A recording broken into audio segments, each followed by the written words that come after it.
KwaZulu-Natal, heavy rains and strong winds have also battered areas in northern KwaZulu-Natal. There's this tropical Cyclone Eloise that made landfall in Mozambique at the weekend. Despite being downgraded to a tropical depression, heavy winds and rains fell throughout the night. Our reporter Jayed-Leigh Paulse is in northern KwaZulu-Natal. She joins us now live. Jayed-Leigh, a very good morning to you. What are you witnessing there? What's the situation on the ground?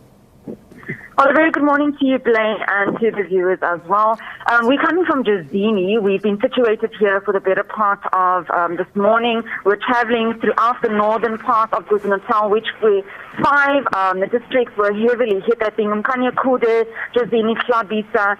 And Blaine, I must tell you, the weather has really changed erratically. Yesterday, we experienced very severe tropical weather. It was very hot, humid, sticky.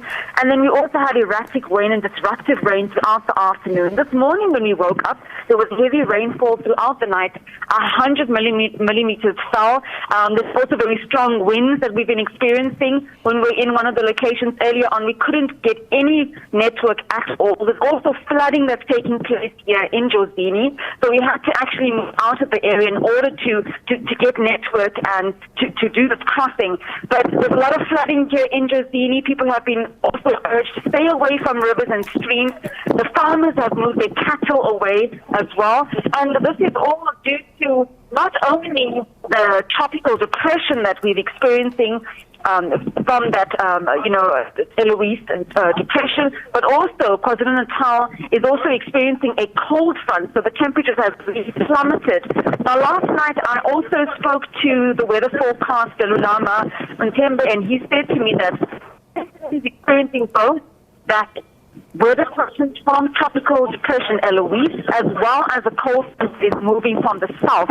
And he also explained to me that very same cold front will be moving closer to Gauteng. So in the next coming days, the weather that KZN is experiencing here, the rain and the heavy winds, will most likely hit Gauteng in the last part of the week. Yeah, we are experiencing currently here in Johannesburg at least some rain from yesterday.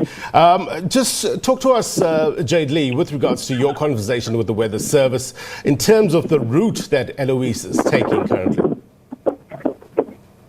Yes, well, we were actually, he told me and explained to me that it was actually very ironic that it moved across KZN, because initially they were said that we weren't going to experience much of rain and weather, but then it moved on to Mpumalanga. Yesterday, our colleagues in Mpumalanga did say that it didn't rain that much, but this morning they are actually experiencing quite a heavy downpour. So that just shows that the tropical depression has now moved inland. It's now a land depression or an overland depression, meaning that it's left the tropics, it's left Mozambique, and it's now moving inland. And that is why South Africa is experiencing this volume of rain as well as the heavy winds, because it's moving inland. And he also explained to me that it's most likely that it's going to settle in Gauteng.